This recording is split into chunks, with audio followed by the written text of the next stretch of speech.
The owner. In a small, dusty town on the edge of the American South, where whispers of the past still hung in the air like smoke from an old fire, there stood a diner frozen in time. The Southern Bell Calf was a relic of the 1950s checkered floors, red leather boots, and a neon sign buzzing faintly above the door. Locals swore by its coffee, its grits, and its traditional values. And by traditional, they meant something unspoken, but deeply understood. One Wednesday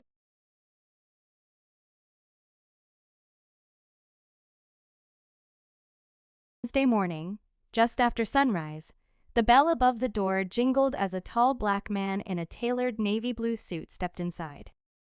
His shoes gleamed, his hair was neat, and his expression unreadable. The diner fell silent. Conversations died mid-sentence. Forks froze mid-air. The waitress behind the counter, a blonde woman in her 60s with a cigarette tucked behind one ear, squinted at him like he'd tracked mud across a white carpet. "You lost, sugar?"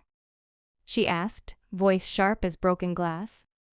"No," he replied calmly, walking to the booth in the center of the room. "I'm exactly where I need to be." A few chuckles rose from a group of older white men in a corner. One of them leaned back and muttered loud enough for the room to hear, "Damn shame, some folks don't know their place anymore." The man in the suit didn't flinch. He pulled out a leather-bound folder from his briefcase and laid it on the table, waiting patiently. Minutes passed. The tension thickened. A younger man from the kitchen, perhaps the cook's son, approached him with a scowl. "We don't serve you, serve who I tell you to serve," the man interrupted, not raising his voice, but making the air shift with authority. He opened the folder and slid it across the table. The waitress picked it up, flipping through legal papers. Her hands began to tremble. "Property deed," he said. "Purchase agreement. Liquor license transfer. Health permits. Everything filed and finalized last week.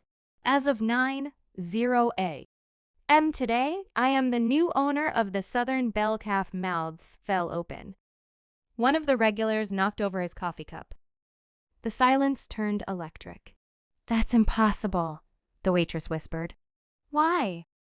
Why would you want this place?" He leaned back, his eyes scanning the walls, the faded Confederate flag above the jukebox, the black and white photos of past owners, all white, all stern-faced, and the menu board that hadn't changed in decades. "My grandmother worked here, back in the 60s. Wasn't allowed to eat here, just clean it. Used the back door, served smiles to faces that never saw her as equal. She told me stories I couldn't forget." He looked directly at the waitress. "Now," she said one day, "we'd own the things they said we couldn't touch." The room remained silent, but something was cracking. Not just in their expressions, but in the very walls, like the past was being evicted, inch by inch. "Starting today," he continued, "this place will serve everyone. No more unspoken rules. No more traditions rooted in hate. You can stay and work here if you want, or walk out. But this place is mine now, and it's going to be better than it ever was." No one moved. The quiet was deafening, until a young black woman walked in confidently, freely, and took a seat at the counter. He smiled. "Coffee for the lady," he said, turning to the stunned waitress. "On the house. That's tradition now." And just like that, history turned a page. The end.